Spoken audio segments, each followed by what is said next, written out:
it out, air it out. I had to clear it out, clear it out. I feel like Superman and tear it down. Call as a quarterback and send him out. I feel to air it out, air it out. I had to clear it out, clear it out. I feel like Superman and tear it down. Call as a quarterback and send him out. Take off. I'm on a rocket, a space dog. Bought a new car from Elon, wanna race. I've been asking how long is it gonna take. I've been cracking the code, had to break it safe. I've been writing my wrongs, had to change my ways. I was stuck in one place, so I had to shake. They try holding me down, but I found my way. Roddy Rich and so bicycle love me. Right away, then my heart went on ice again. Find the balance, my patience been going thin. In the field every day till I reach the end. Popping up on your side like we had a bounce. Ain't no way that they think that it's stopping now. I've been waiting for my turn to come around. I've been waiting for my turn to come around. Air it out, air it out. I had to clear it out, clear it out. I feel like Superman and tear it down. Call as a quarterback and send him out. I feel to air it out, air it out. I had to clear it out, clear it out. I feel like Superman and tear it down. Call as a quarterback and send him out.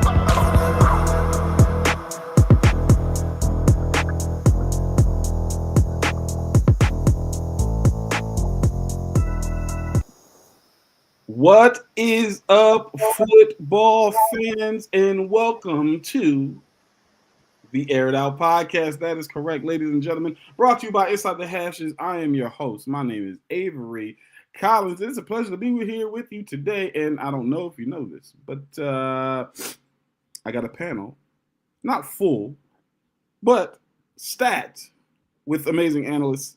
I'd like to introduce them to you, starting right beneath me, the coach, Mr. Darren Braxton. Say what's up to the folks, my guy. Hey, yeah. 2 times in 1 week. This is a good week, any week, man. Love to see it. Love to be here with the boys, and let's go talk football. You know what time it is. I'm ready to talk football. Always ready to talk football.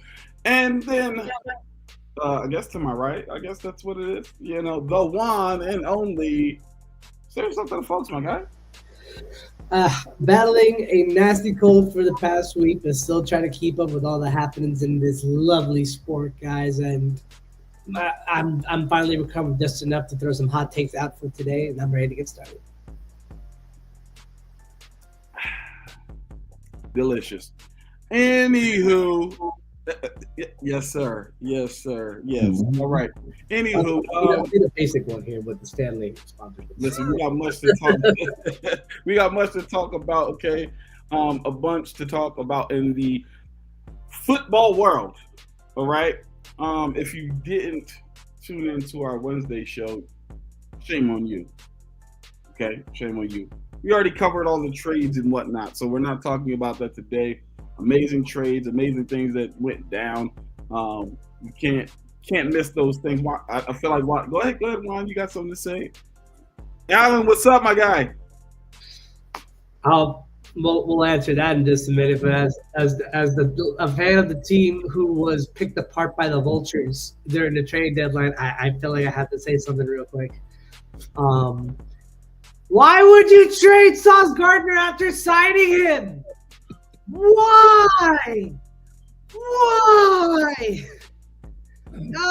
I understand Quentin Williams, he didn't want to be there anymore, but Sauce was literally one of your top defenders and your top youngsters. He was literally the team's identity on defense. He is a personality that I felt like the Jets never had on defense outside of Jamal Adams for a couple of years, man. How do you trade such a corner piece position for I get the hole was too big, but no. Okay. All right. I mean, there's speculation that Sauce he hasn't been saucy since his rookie season. And questions about whether or not he's actually the guy anymore. So, maybe that's what the Jets were thinking. Let's but they're also thinking we can stockpile some picks here. Now, granted, you've known this franchise for as long as I've known this franchise, Avery. You know that they can stockpile 5 first-round picks and miss on every single one of them. because that has been the legacy of this team for the past 15 plus years. Even when they hit 3 home runs, when they drafted Sauce, when they drafted Wilson, when they drafted Jermaine Johnson, even Brees Hall in the second round, even when they hit all those 4 home runs in the 2022 draft, they still couldn't do anything with it because it is the Jets. It is painful to be a fan of this team, man, but I pushed through. Not as painful as the sinus infection I went through, but I will say I'll take a sinus infection every day of the week, and it meant the Jets had a playoff chance. I mean, who knows? Are they trying to get Manning with those picks? That would be very, very interesting. Another Manning in New York. That'd be very, very interesting. Listen, I mean, maybe they're going to spend them all on offensive line because that's the biggest issue. But like I said, we've already talked trade, so we're going to move on away from the trade talk. Just listen, we had to let them get it out. That's why I was like, you know what? Just let them get it out. It's okay. You knew it was coming. Juan, are you okay now? I'll never be okay, but I appreciate it. Listen, I love you. It's okay. Listen, I mean, your team could have been like mine and did absolutely nothing at the trade deadline. Like, so there's that, silver lining, I guess. But anywho, like I said, bare minimum once again. I mean, at least y'all did something. But like I said, we got much to talk about, and we're going to start with the game from this week, and that was Thursday night between the Broncos and the Raiders. I must say, if I do say so myself, pretty uneventful game, close game. I mean, it was a game that we kind of expected. I was hoping the Broncos offense would kind of figure it out against this team. I know it's a division game and they've got Max Crosby and all that, but I was hoping they would figure it out, and they didn't. It's like, are they for real? Like, are the Broncos for real? They just I don't know what's going on with the offense. Juan, I'll pass it to you. What were your thoughts on this Thursday night game? I wouldn't say that if it wasn't like uneventful. I mean, who wouldn't enjoy a 15 punt attempt game where both punters accumulated almost 300 yards punting each? But what a performance by AJ Cole for nailing the Denver Broncos in between the 5-yard line twice, especially one behind the 1-yard line. I'm gonna give credit to the punters where punters are due, man. Kickers and special teamers are people too. But to take away from all of that, the Broncos are a team that they win ugly, but they win. All right, they play down to opponents for the first 3 quarters, unfortunately, but then they turn it up within the 4th. Bo Nix, I can't get a read on the guy on whether or not he is good or not. I know he has talent.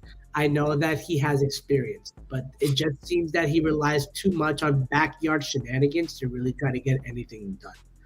I feel like Sean Payton doesn't want to take a lot of the talent that he saw from Nix at Oregon in terms of just like the improvisation and skills and being able to create something out of nothing. He doesn't want to take that away, but at the same time, Drew Brees was turned into a little bit of a robotic passer and was one of the best quarterbacks of all time under Sean Payton. Why can't you instill a little bit more of that into Bo Nix, have some more structure, have some more routine, enough to where he can get the ball to playmakers like Drew Brees did during his time in New Orleans? But I digress.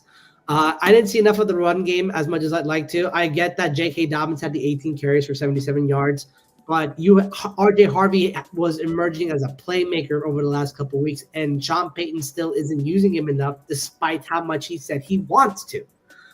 In the passing game, when your only reliable target is Franklin, and you're not targeting Cortland Sutton enough, it is a problem. I get the familiarity from college, but Bo Nix needs to be able to diversify his passes and diversify his targets. Otherwise, this offense is just going to remain stagnant, especially when the one passing through to Franklin got deflected up into the air and intercepted by a Raiders defender.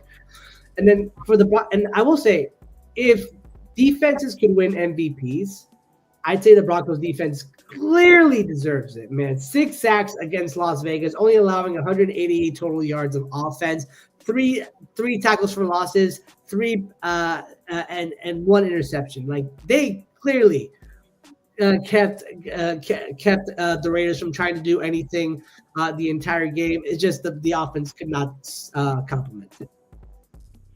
Yeah, I mean, they're just a question mark team, man. And even to Alan's comment about Bo Nix's sophomore slump, it's like, is this the greatest sophomore slump we've ever seen? Because yeah, he's not playing well. He's not playing like we saw last year, but they're winning football games. They keep winning football games, close ones at that.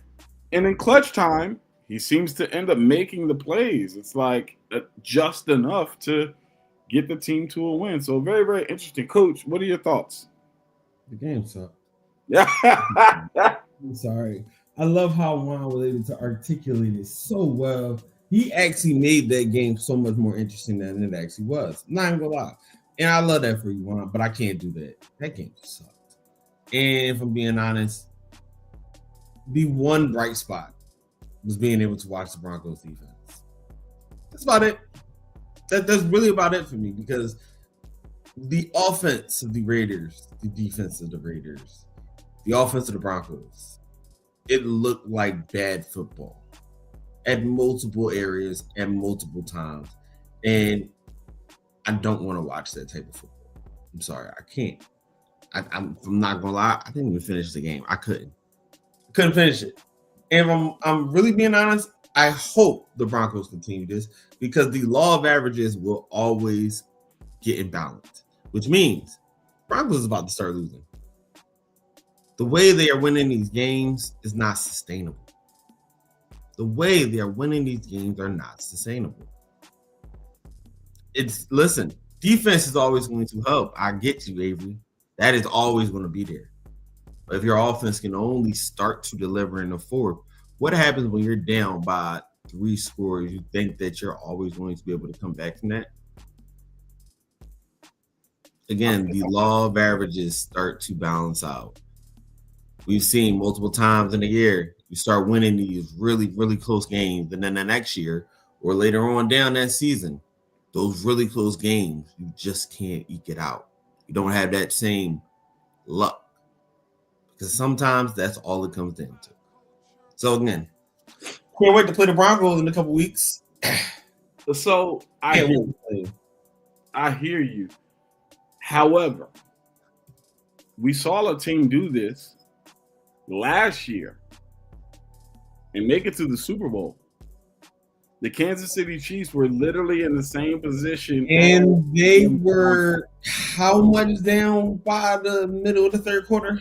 I mean, you're talking about the Super Bowl, though. They got to the Super Bowl. And again, the law of averages always evens out. And they ended up playing – that's not evening out. They ended up playing the best team in the NFL, the best offensive line, the best defense. Like, they ended up – Super Bowl, what is their record right now? I'm sorry? The Super Bowl, what has been their record? Who cares? I'm saying last season, all the team. Yes. Okay. We're talking about their record, but it's not like they just some slot. You can't just count them out. And that's the thing. I hear what you're saying. And I'm not saying that it won't happen. I'm saying that we've seen it happen before. Where now, granted, they've got a guy named Patrick Mahomes, right? So that is the outlier there is the fact that they've got Patrick Mahomes. That's the defining factor right there. Are we talking Bo Nix to Patrick Mahomes? For sure, but I'm just saying. But I will second your take. The game sucked, man. I didn't finish either. I went to sleep. I went to sleep pretty early. I was like, I can't keep watching this. It's a situation where if you look at the score, you would think, oh man, this was a defensive game. It wasn't. It was just really bad offense. It was really bad football. It just wasn't good football to watch, man. It was like it was the bright spot for me, I guess, was watching in person again Nick Bonito. That dude is an absolute monster, man. That dude is nice. Like his get off is second to none in the NFL. He literally reminds me of young Von Miller, where his get off was so fast. It was like he's by you before you even know what move he's trying to put on you. And then with so many good people around, it just makes it so much easier. Oh my exactly. It's wild. I just I like the subtle shot at the Jets there, Alan. But I didn't like watching the game. I had to turn it off. I went to bed. I tried to stay up for it. I was like, this ain't it. It was 7-0 for the entirety of the first quarter, midway through the second. I'm like, I can't. I do want to say though, that, we're trashing on both sides of the ball for every team here, like bad offense and everything. But when you consider who's doing the play calling for one team specifically, I'm calling out the Raiders right now. Chip Kelly's got to go. Chip Kelly is not a great offensive mind for the Raiders, especially because he's not setting up this rushing offense for success. You have Ashton Jeanty carrying the ball for 19 times, only for 60 yards and a single touchdown in the red zone, man. And those rushing lanes just aren't opening up because the blocking is just so inconsistent. You're not doing a good job at setting what's supposed to be your premier offensive weapon for success. Where are the wheel routes? Where are the creative passing routes that you can use them in? It feels like you have a number one weapon in the backfield and you're not using it. I would agree to an extent. I'll push back with the personnel just sucks, man. The Raiders are not good. The offensive line is not that good. They don't have any receivers that threaten down the field or put fear into a defense. So I'm definitely stacking the box against them because, like you said, the premier guy on offense is their running back, and Geno Smith has looked like the old Geno Smith that we've seen. So it's not like he's playing well. I'm not worried about the passing game. I'm going to stuff the box and cause you not to be able to run to get your play actions and your switch routes and all the different things. So I think it's a personnel I'm not saying that Chip Kelly's good. I'm saying it remains to be seen because that offense in general, from a personnel standpoint, is trash. Coach? All right, 2 points from me fans. First, Chip Kelly needs to stay in college. It does not need to be in the pros. I'm sorry. It is what it is. The system does not work in pros. When it did work, you literally got rid of all the pieces that made it work because they were so great. And then but Chip Kelly got to go because even though their personnel, honestly, is some of the worst in the league possibly, they still have a system, or there is still a system in which that team can actually be competitive. Their offensive line needs help hiding who they really are. You have two solid tight ends in Rob Bowers and Michael Mayer. Why not heavy package, run the ball, play action? You have an actual deep threat in Trey Tucker. If you were smart before the trade deadline, you would have traded for at least a competent receiver, or not traded Jacoby Myers and actually had him as that third down guy for me. They didn't do that. That comes from Chip Kelly. That offense could act. Again, players make the plays, yes. Mm-hmm. But coaches are the ones who put them in position. But you said this Chip, Chip don't make trades neither. He's not the GM. But listen, again, a good OC works with the talent he has and maximizes the potential. I hear you. My pushback, even to your point about the 12 personnel, right? I agree with that. Definitely should be 12 personnel. But it's hard to have 12 personnel when your 12 personnel is dropping the football. Like both Michael and Brock had drops in that game that it's like that set their offense back. And it's just the facts. I'm not saying, again, what I'm saying is the for me at least, the jury. The verdict is not clear for me when it comes to Chip Kelly just yet. Like I gotta see what happens, when they get some better personnel. Again, right now, I won't disagree with you. I just can't agree with you. How many chances are you keep giving Chip Kelly to try to prove that he's an NFL? Thank you. He's in Philadelphia. It didn't work. He won. We say that. We say that. We say that. He We say failed that. back in the college level when he went back to What it. is his, What makes it that he can his first three seasons, everybody keeps talking about Philadelphia, but everybody's talking about the back end. Nobody talks about the front end when nobody can do anything with that offense. What did I just say? What did I just say? But the first thing I stated was when he was in Philly and he was making it work, that was good. But then what did he do after those years? He got rid of the 3 people that actually made it work. Listen, again, that is. I will give him his credit. That's bad. That's bad. That's bad head coaching. That doesn't mean that you're a bad offensive play caller. And so for me, like I said, you're the jury's still out. The jury's still out. Get rid of your best players. How are we trying to keep them? That's a bad OC. I agree. I agree with you. I agree with you. But that's as a head coach, not as an OC.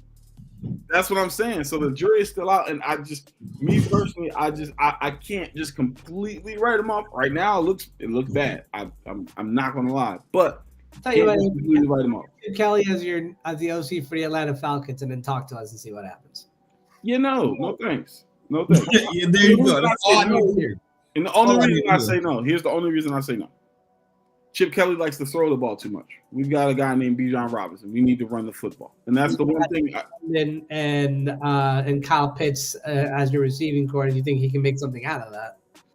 I mean, I think he can. It doesn't matter though, because I don't want that to happen. I want us to run the football and be a play-action football team. Keep the pressure off of Michael Penix. He's a young quarterback. He's still learning. Allow him to do what he needs to do to develop. Right now, if Michael Penix has to throw the ball 50 times a game, I guarantee it, we're going to lose by 25.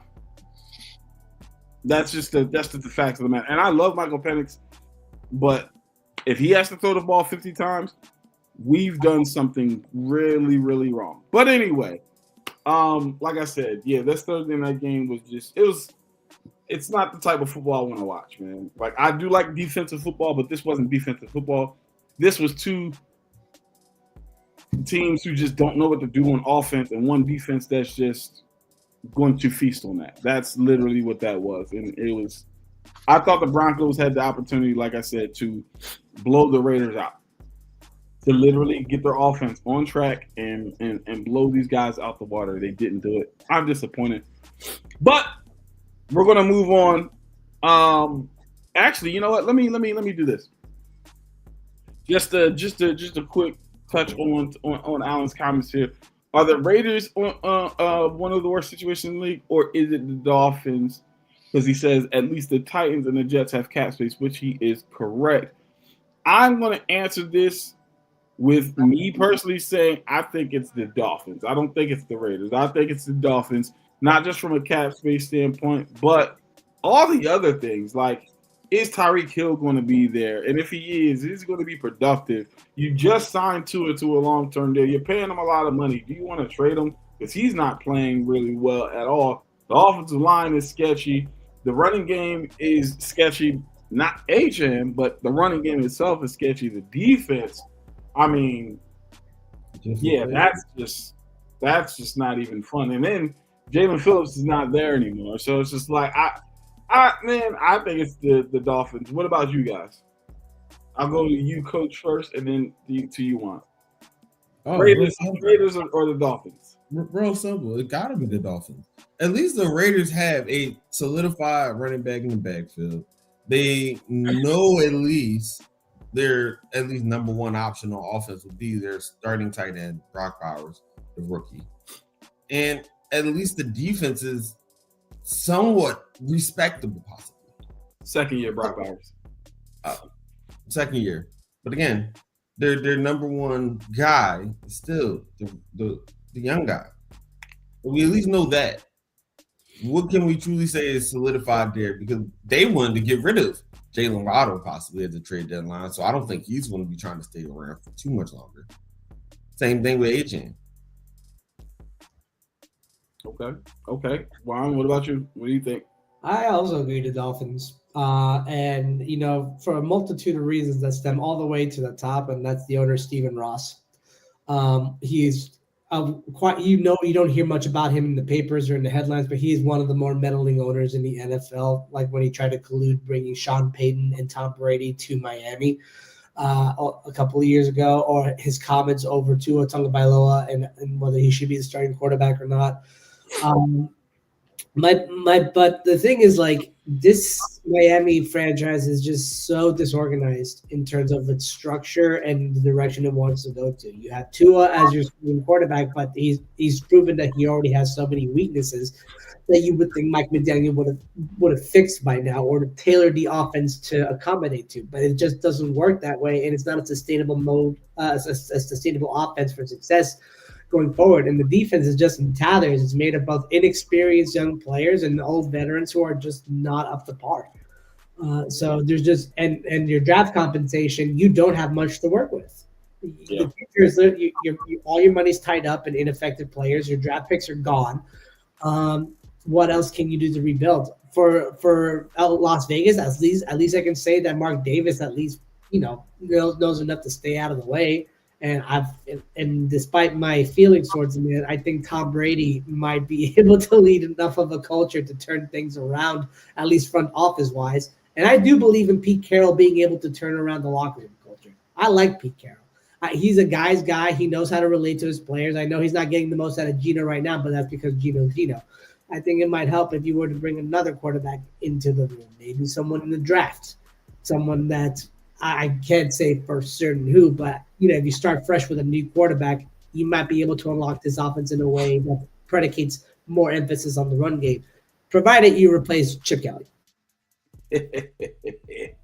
I'm not mad at it. Yeah, I think it's definitely the Dolphins. But we're gonna move on to our next topic, ladies and gentlemen, and it's very, very simple.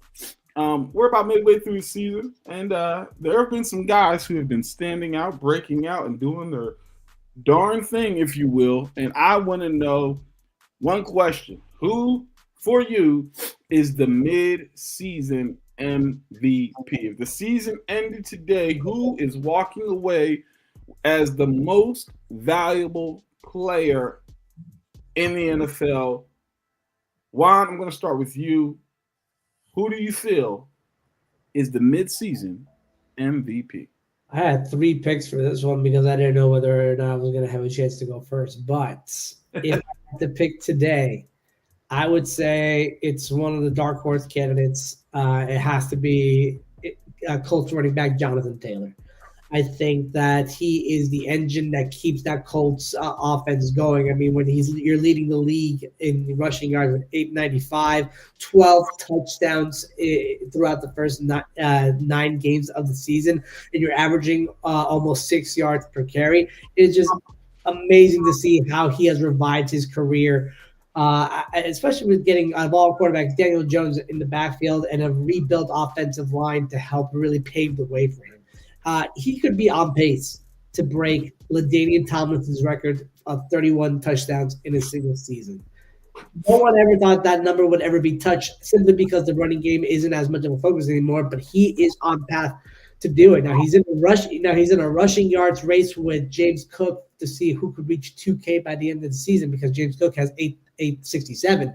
It's going to be like Saquon versus Derrick Henry of last season. I'm really excited to see how this race pans out, but ultimately I think if you shut down Jonathan Taylor, you shut down that entire offense. See how the Pittsburgh Steelers handle it when they kept him to just 60 yards rushing last week. But when Taylor is booming, so is that Colts offense that has become one of the top tier offenses in the NFL. So that's my pick. I'm not mad at it. Not mad at it. I don't think many people will argue with you in that regard. Coach, do you have your choice for the midseason MVP? Is it the same? Is it different? Let us know. So, all right, I'm going to tell you who I actually believe should win it. But then I'm going to tell you who is actually going to win it because, unfortunately, the MVP is a quarterback award now somehow. So, let's talk about who's probably going to win Offensive Player of the Year, most likely. Christian McCaffrey, people. We have to really think about it. Who have the Niners lost? They lost their starting number 1 receiver before the year was out.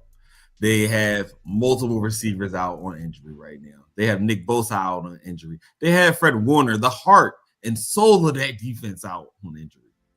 They've had Brock Purdy. They've had George Kittle out at times. Who has been around the entire time? Who has been the engine to that entire offense this entire season? When he goes over 100 yards from scrimmage, they are most likely winning the game. And listen, this is how I know this is crazy. Hear me out. In rushing, everybody, he is in the top 10 at 9th with 596, 4 touchdowns, right? But then you look, and he's still a receiving back, right? 7th in the league in reception yards. Like, am I looking at this right? Yeah. 626 for a running back and 4 tutties. 497 yards after catch. This guy is the ultimate weapon, and we're seeing it again. When he held for his second 1,000-yard season this year, we got to give him something for that, man. We got to. Unfortunately, it won't be the MVP. That's going to go to a quarterback. What quarterback it is? Well, whoever has the best record. Let's really be real. Like right now, I'm thinking this is going to be a Sam Darnold or Baker Mayfield or, surprise, surprise, Drake May. Yay! It's one of them possibly. But who it really should go to is one of these running backs. JT, Christian McCaffrey. That's what it really needs to be. By record, right now, that'd be Bo Nix. Which is even, we're not giving him that. I'm sorry, I'm not giving him that credit. I'm not giving him the credit for that. Sorry, not happening. Not happening. Just not. We're not even gonna play that game. Nope. Not mad at it at all. This one is tough, right? We talk about it being a quarterback's award and everything like that. And I think you guys have made a very, very strong case for 2 phenomenal running backs who have lifted their teams to success. And they play, a very, very, very tough and physical position. If you're further going to be a pretty one highest paid player, no, not at all. Not at all. I do not regret that at all. But yeah, man, I think right now, if I had to pick who is my MVP, as much as I want to lean toward the running backs because they play a physical position, and these 2 guys have been playing phenomenal. You can even throw in, from a number standpoint, Bijan Robinson and Jahmyr Gibbs, right? Just from a straight number standpoint, those 2 guys have been putting up numbers as well. But for me, I'm going to be that guy to say that, yeah, it's got to be a quarterback. And for me, it's this one guy in the NFC South named Baker Mayfield. Baker has been playing otherworldly. And I know they're just coming off a bye, so there's some what have you done for me lately, right? So people may have forgotten. But Baker has been and you talk about with injuries, Bucky Irvin out, Mike Evans out, comes back for 1 game, clutches a big pass, out for the year. Emeka Egbuka out for a couple of games. Like, he's been throwing to no names, quote unquote, and still has his team winning, leading the division, beating teams that we thought they were going to lose to. And also, timely rushing of the football, using his legs very well, trucking people over, doing the Baker Mayfield stand over you. I love all things Baker right now, man. He's playing phenomenal football. I hate to watch it as a Falcons fan. I love to watch it as a football fan. Baker has been balling, and I feel like he needs to get a little bit more love, and I wonder if he's not because he plays for the Bucs. I'm going to be quite frank. I wonder if he's not getting enough love because he plays for the Bucs. There's not as much allure to the Buccaneers franchise as it is to the 49ers and their storied history and the fact that, it's Kyle Shanahan's amazing offense and Christian McCaffrey's been one of the best players in the league since he was drafted. And then you look at the Colts and Jonathan Taylor and the history with them, with Peyton Manning and Andrew Luck and all the things. And there's more allure to that team than there is necessarily to the Bucs, right? I mean, I don't know. I just wonder if that's part of the reason. And the fact that they're playing the NFC South, which a lot of people think is the weakest division in football. To me, though, it's Baker. Juan, I see your hand. Talk to me. If MVP races were based on team legacy, Patrick Mahomes or Lamar Jackson would not have MVPs. This one was the last. It's not about legacy. It's about allure. And Baltimore has much more allure because of the fact that they have names on that franchise like Ray Lewis. They won 2 Super Bowls before Lamar even got there. They've got John Harbaugh, and it's Baltimore, which is a major city. And then you got Kansas City. Are we forgetting? Are we forgetting Rondé? Are we forgetting Rondé Barber? Are we forgetting Mike Allstott? Like, some big names too. Like I think like those are big. They have one. They have that. Brady. They had that one Super Bowl, and Tom Brady doesn't count. Tom Brady does not count at all. He's like the he don't count. No, okay. He's the chick you date after you got divorced before you actually get with your next wife. That's who Tom Brady is. They don't care about Tom Brady. So let me get this straight. They don't have 2 Super Bowls. Is that what you're saying? We're just going to ignore that? Like, huh? Okay. Listen. You want to ignore what? The fact that they have 2, the fact that they have great players, the Lord that you guys are going to sit here and tell me that the Buccaneers are a more storied franchise than the Indianapolis Colts and the San Francisco 49ers. That's what we're telling right now. I'm saying that we're saying that they do have historical value as well. Like, I didn't say they didn't have any. I said more. It has nothing to do with it. I think Lord has nothing to do with it. Anyway, like if they're not. So the Bucs are a big market team. Who cares if they're a big market team or not? Kansas City. That's the point I'm making. The Kansas City Chiefs absolutely. They have Patrick freaking Mahomes. Bump the city at this point. They're a big market team because of that name alone. Period. It's like the Patriots. The Patriots weren't a big market team. They had the name Tom Brady playing for them. Who cares? I'm gonna get back. They on a big market team. They had this guy named Peyton Manning. I'm gonna get back to the original comment I wanted to make. Like, if this was a quarterback-driven award, and I know it is, my pick would actually go to Matthew Stafford. He is leading the league in passing yards and averaging 268 passing yards per game and 21 touchdowns at the age of 37, man. To the point where he could possibly, if they go on a well enough streak, overpass the Seattle Seahawks for the lead in the division. And he's developing a great chemistry with Davante Adams, one that's very OBJ-esque to what they had during the 2021 Super Bowl run. And you put in Puka Nacua for Cooper Kupp if and when he does return from injury. Either way, like that for me is my MVP quarterback because we've seen a lot of players in the NFL like take their time developing into becoming good players. Matthew Stafford was already a good player, but he has aged like a fine wine enough to be a great one, possibly a Hall of Fame one if he wins an MVP and or wins the Super Bowl this year. I don't disagree with you on that take at all. The only reason I chose Baker over Matthew is what I stated with what Baker's had overcome as far as injuries, right?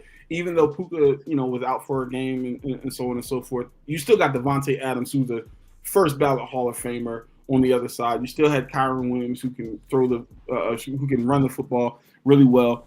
And then their defensive line, not their defense in total, but their defensive line is still a very, very effective defensive line. So that's the only reason I gave the nod to Baker over Matthew. And, the Bucs defense has kind of been a little bit shaky with your coach. Looked like he wanted to respond. Yeah, real quick. There's only one stat that really helps with Baker. Other than that, I'm looking, and he seems to be out the top 10 of every single major statistic for a quarterback, which I think is really the main issue on why he's going to get hurt. I get the injuries. It's not just that. Bye week. Let's not forget. For sure. But again, I will say this. 13 touchdowns, 2 interceptions with everything going on. That is the one thing I would say is saving him. But if you look touchdowns, he's only 14th in the league. When it comes to yards, he's only 11th. Now, hold on. Rate, he's in Okay, like he's 14. He's 14. What do 13, 12, 11, and 10 have?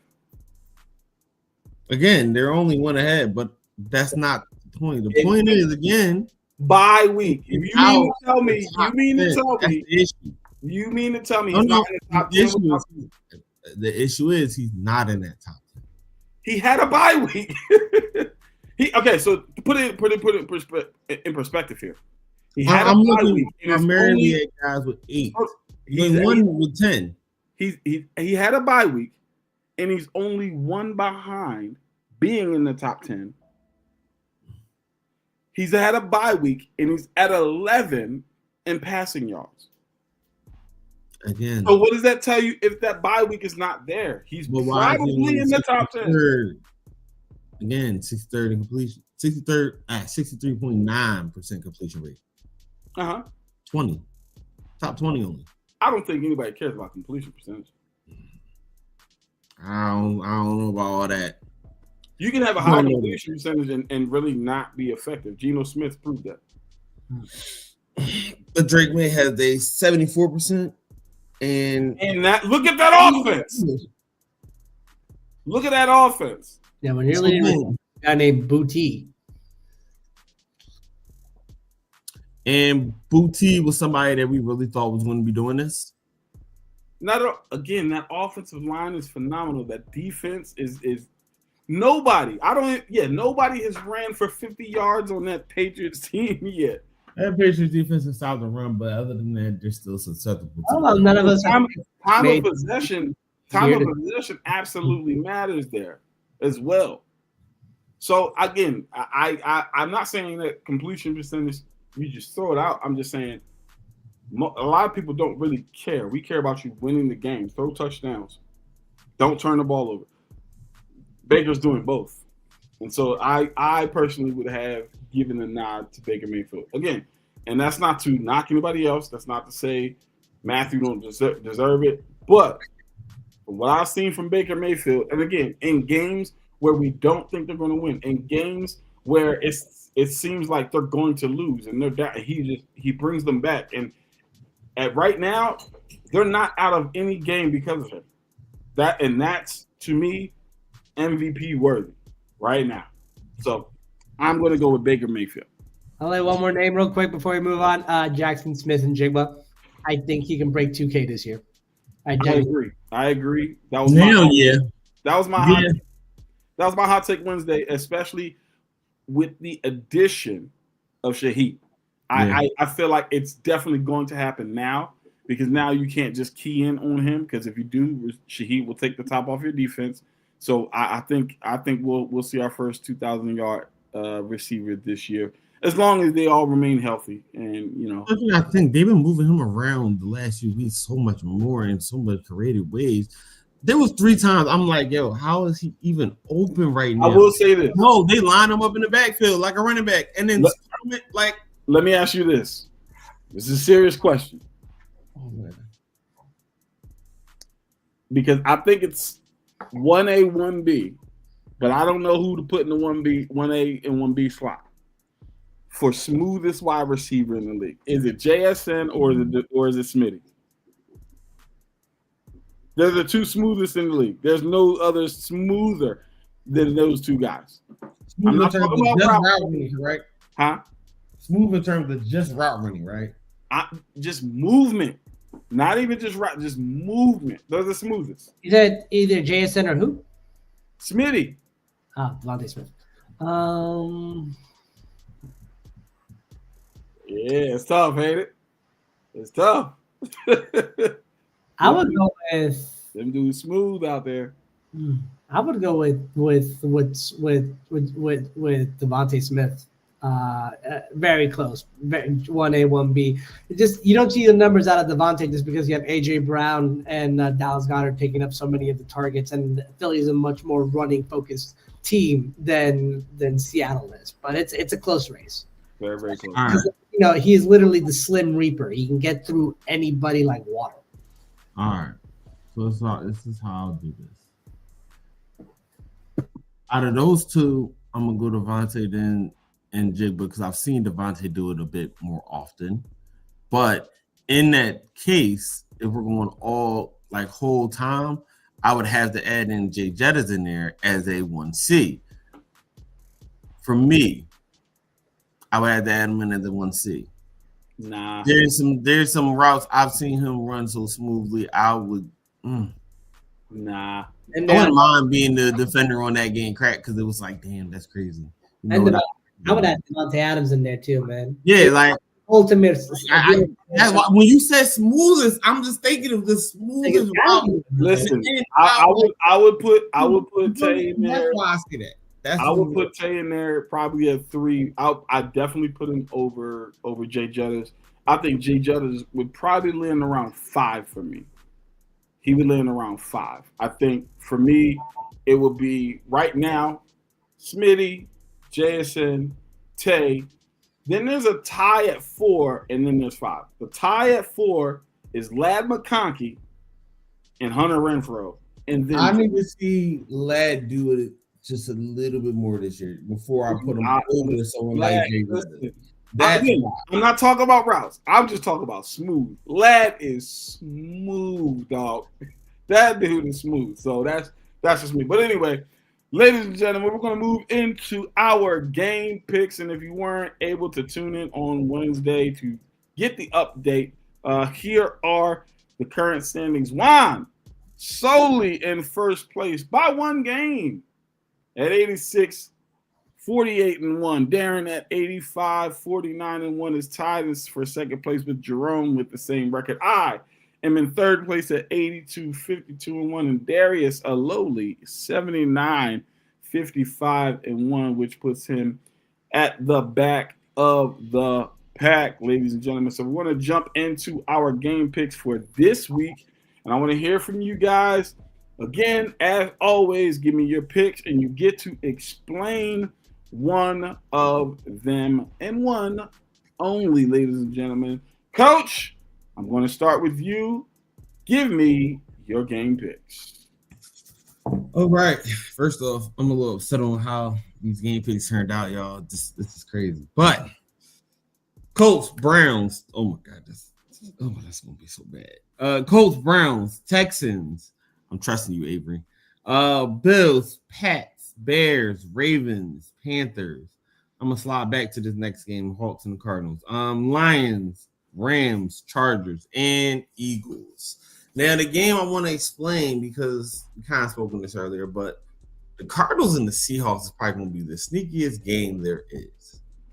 This is the one game that I'm gonna even say it. Juan said might be a trap game, and the more I thought about when he said it, I'm like, this could be the game to really mess up this division and honestly put the Cards possibly in the position to compete with these guys, as this is a very close race in the NFC West. There's 3 teams with a 6-2 or 6-3 record. The Cardinals is the only one back. If they can knock down the Seahawks, that can open it up for them. That defense of the Cardinals has been playing amazing. And then last week, they actually got one of their better rookie defenders coming out, causing havoc in that game. Causing havoc at the defensive tackle / defensive end position. Now, Yeah, he was ball. Listen. If you know ball, you know ball, and that man was balling. Gotta love to see it. And then Shaheed, we just talked about earlier. Shaheed with JSN, Mr. Smooth himself. Like, there's so many things that's counteracting one another in the best way possible. Great defense, good offense. Who's going to actually come out on top? I can't wait to see it. That's the game I want to see. So I'm going to go with the Hawks. I'm only going with the Hawks because I think overall they are just a better team. But this will be a very close game, 24-21. That's what I'm saying because Jacoby Myers got that offense humming. And hot take, JSN goes for 200 yards this week, maybe 3 tutties. I like it. I'm not mad. They're going to double up on Shaheed. They said, no, we got to stop the speedster. So what we talk about? JSN, as long as it's not against me, we good. Not mad at it at all. Walter Nolan III is the guy you were referencing, the rookie who came out and started balling for the Cardinals. Dude was absolutely all over the field. Absolutely love it. Wreaking havoc, as you said. All right, Juan, talk to us. Give us your game pick, sir. Well, I mean, I'm going with the Colts to beat the Falcons in Germany. It's going to be Drake London versus Sauce Gardner, a matchup I'm very eager to watch, but that's not the game I'm breaking down. I'm taking the Bears to beat the Giants, the Bills to beat the Dolphins, the Ravens to beat the Vikings, the Browns to defeat the Jets because like the Jets are just a hot fire mess who are not tanking at this point. The Patriots to beat the Buccaneers in the Tom Brady Bowl, which also, why isn't Tom Brady calling this game? Like, why couldn't they put him in the booth for this one? I'd love to hear how he would call. That would have been great. Yep. And then the Panthers to beat the Saints, the Texans to beat the Jaguars, the Seahawks to beat the Cardinals, the Lions to beat the Commanders, the Steelers to beat the Chargers, the Eagles to beat the Packers, and then my talk about game, the Rams to beat the 49ers. I know the last game round back in LA didn't exactly work in the Rams' favor in overtime, especially when they ran it up the middle to try to get one single yard with Kyron Williams, and they got stuffed. But this rematch, I think these two teams are much more different than they were in that first matchup. I think that the 49ers defense is so beat up. It's missing a lot of key pieces, specifically Fred Warner. If you don't have Fred Warner, I know they made up for it without having him in there, but I feel like there's still a deficiency there that the Rams can exploit.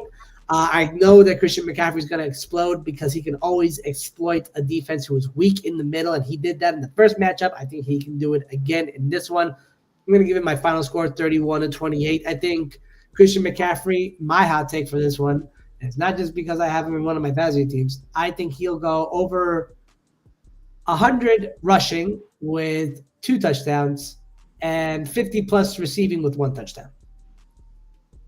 I love that. I got him in my league. Love it. I got him too. I wouldn't be mad at that at all.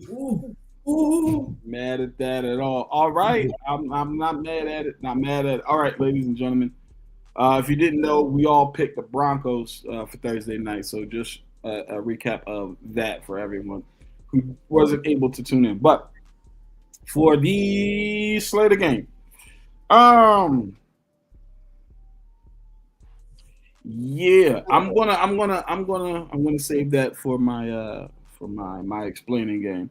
All right, so give me the Browns over the Jets. Give me the Texans over the Jags. Give me the Bills over the Dolphins. Give me the Buccaneers over the Patriots. Give me the Bears over the Giants. Give me the Ravens over the Vikings. Give me the Panthers over the Saints. Give me the Seahawks over the Cardinals. Give me the Lions over the Commanders. Give me the Rams over the 49ers. Give me the Steelers over the Chargers. Give me the Eagles over the Packers. And my explain game, I don't do this, but I'm going to use my team as the explain game, the Falcons versus the Colts.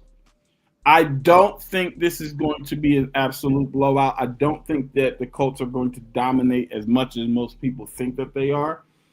I do think that adding Sauce Gardner was a good move for the Colts, just not against us. I think he's too light in the behind to deal with Drake London. I'm just going to be quite honest. He's got the feet, he's got the technical skill, but Drake London is a physical specimen. That's why we saw what was going on between him and Christian Gonzalez being such a great matchup, because Christian Gonzalez says, hey, listen, I'm not one of these slight guys. You can't just move me around. And Drake still took advantage of him. and moments of that game. Obviously, Christian won his battles as well. But Sauce does not have the strength, does not have the size, does not have the physicality of a Christian Gonzalez. So I do not believe that he's going to be a major factor in that regard in his game.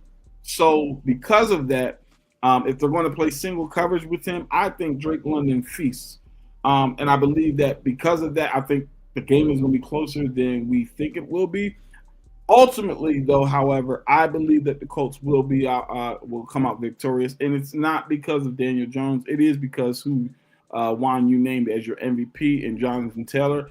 The Falcons have shown a propensity to not be able to stop the run, specifically up the middle. Christian McCaffrey absolutely gassed up the middle against us, and then the last game, we absolutely got destroyed again up the middle, and I don't understand why it keeps happening this way, but the Patriots, they were able to run all over us. And so I feel like because of the fact that we can't really stop the run, and in key moments and key downs and key situations in particular, and then you bring in Jonathan Taylor, it's Jonathan Taylor. I just know I don't need to say much more about that other than Jersey.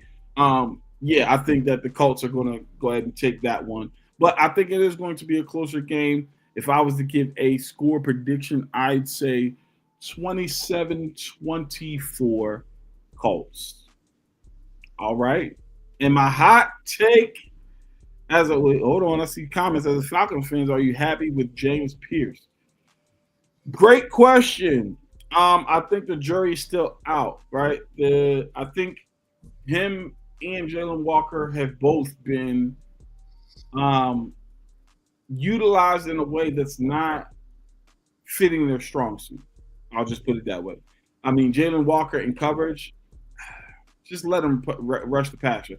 And then James Pierce, let him rush the passer. But it's one of those situations where because we have a rotating defensive line with Leonard Floyd and Arnold Ebiketie and different things like that, I think it's a situation where and this is what I've seen on film, I think James Pierce is kind of like a running back where he needs to kind of get touches. It was Derrick Henry type run. You feed him, and it gets better as the game goes along.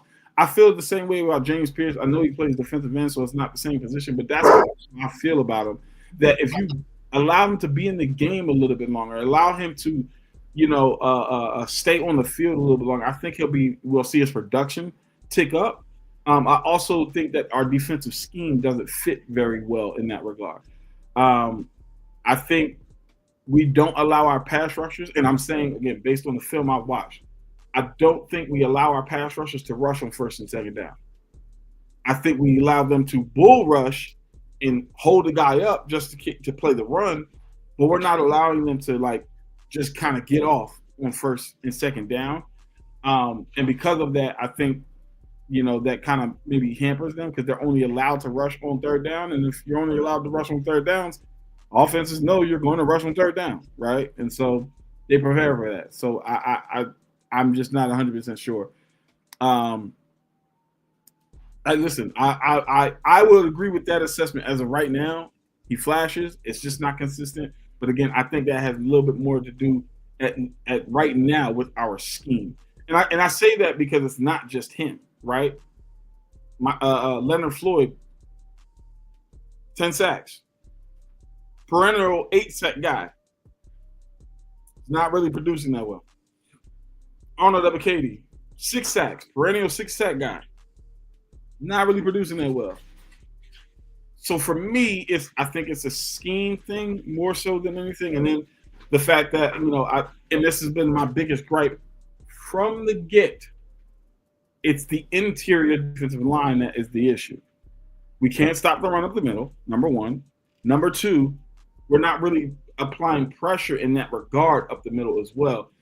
And when you don't do that, you kind of can key on the edges and say, yeah, let's not let these guys do this. And so I think that's scheme-wise. And that's why you see us always walk Caden Ellis up to the line to create a 5-man front to try to create more pressure because we don't have a lot of interior pressure. That's just me.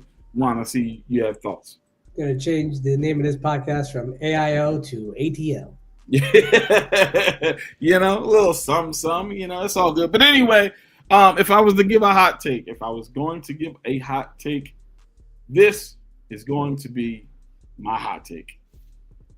Saints versus Panthers is going to be the highest scoring game of the NFL season thus far. Yeah, you heard it here first. They're going to score over 80 points combined. Saints versus Panthers is going to be the highest scoring game in the NFL thus far. Coach, don't do that. It's a hot take for a reason. Okay? It's a hot take for the reason. Alan agrees with me that D-tackle is the new edge. It's hard to find a D-tackle that's a killer pass rusher. Exactly. I agree 100%. In what world is this? You know what? Listen. 40.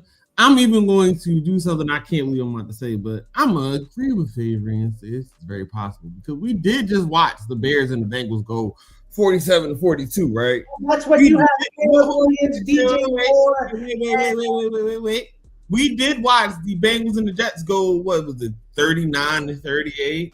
Yeah, Joe. We did watch the Ravens and the Bills at the very beginning of the year. Started off for us really at 41-40. These game numbers are crazy right now, and it's the wackiest games at times. So why not the wackiness of the Saints and the Panthers? Where is shook? Let's go, Avery. Let's do it. I'm agreeing with him. Hot take. They hit over 45. They hit over 45. No sense. Yeah. You just traded away your top pass threat in Shaheed. Who's catching the ball to go that far? Chris Olave? Yeah. That's it. You're not going to have a withering Alvin Kamara blow up for 100+ rushing yards. When was the last time he had 100+ rushing yards? It's up. Never said he had to rush for it, but he going to get that ball somehow. It's up and it's stuck. I'm letting you know. I was the one that was supposed to be sick, not you guys. This is. I'm telling you, it's going to happen. Listen, that's going to do it for us here at the Air It Out Podcast. We appreciate each of you for joining. Do me a favor. If you haven't done so already, go ahead and scan that QR code right there. It's going to take you to exactly where you need to be, okay? Go ahead and like and subscribe our YouTube channel and turn on the notification button so you know when we go live, okay? So you can get your comments drop in here live and we can interact with you. Shout out to everybody in the comments today. Pretty much, Alan, we appreciate you. And again, go to the website, www.insidethehashes.com, where you will find all things football that you need, podcasts, interviews, all the things, okay? It's absolutely phenomenal. So please do that for me, all right? Again, this is the Air It Out Podcast, brought to you by Inside the Hashes. For Coach, for Juan, I'm Avery, and I'll tell you this. Don't you do it. I'm not. Right. I won't do it this time. I won't. No, can we talk about the actual MVP? Because it don't need to go to quarterbacks this year. How about that? Let's talk about that one. That's not what I was going to say. No quarterbacks, nothing like that. That's We not talk what I about was the going to say. receivers. We can What I talk was about actually the going running to say. back. Okay. What I was actually going to say was MVP, Coach. Who's your MVP? in line with my hot take. DMC, JT. In line with my hot take. DMC, JT. I just need y'all to know. The only way that the hot take happens if they don't pat the ball and they call Matt Ryan and ask you Instead of going Matt not Ryan, to go ahead and I said we can do so many other things. I said we can do so many other things. All the We things still that they got to go back to this. you know, if they don't pat the ball, then everything will actually work out, and they'll end up. You know what I'm saying? They'll end up being able to score all those points. That's all. Every week. Every week with this thing, man. That's all it is. Don't pat the ball, you know.